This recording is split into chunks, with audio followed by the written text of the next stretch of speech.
اکثر جب پیرنٹس ہمارے پاس اس کمپلین کے ساتھ آتے ہیں کہ ان کے بچے ان کی بات نہیں مان رہے، اور اسپیشلی اب جب وہ اڈلٹ بن گئے ہوئے ہیں تو اپنی بہت زیادہ منمانی کرتے ہیں.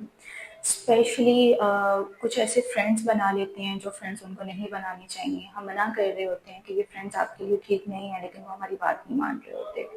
پھر ایک اسٹیج یہ بھی آتی ہے کہ وہ جب کالج اور یونیورسٹیز میں جاتے ہیں تو انہیں کوئی رینڈم پرسن پسند آ جاتا ہے، اور والدین کے اکارڈنگلی وہ پرسن ان کے لیے ٹھیک نہیں ہوتا، لیکن کیونکہ وہ اس ٹائم اس اسٹیج پہ ہوتے ہیں کہ وہ اس چیز کا اندازہ ہی نہیں لگا پاتے کہ وہ انسان ان کے لیے فار دا لانگر پیریڈ ٹھیک ہے یا نہیں.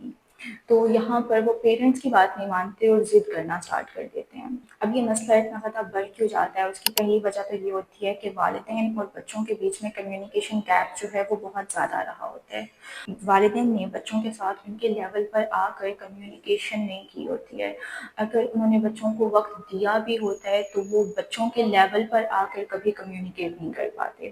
دوسرا ایشو یہ دیکھنے کو ملتا ہے کہ اگر والدین بچوں کو وقت دیتے ہیں اور ان سے بات کرتے ہیں، کمیونیکیٹ کرتے ہیں، تو ایٹ دا سیم ٹائم وہ ان کے ایموشنس کو نظر انداز کر رہے ہوتے ہیں، اپنی پسند مسلط کر رہے ہوتے ہیں. فار ایگزامپل رات کے ٹائم اگر آپ کے بچے آپ سے بات کرنا چاہ رہے ہیں یا آپ کے ساتھ تھوڑا وقت گزارنا چاہ رہے ہیں، یا ویکینڈس پہ آپ کے ساتھ کہیں باہر جانا چاہ رہے ہیں، کوئی مووی دیکھنا چاہ رہے ہیں، ان کا دل کر رہا ہے، وہاں پہ پیرنٹس ان کے ایموشنس کو نظر انداز کر رہے ہوتے ہیں.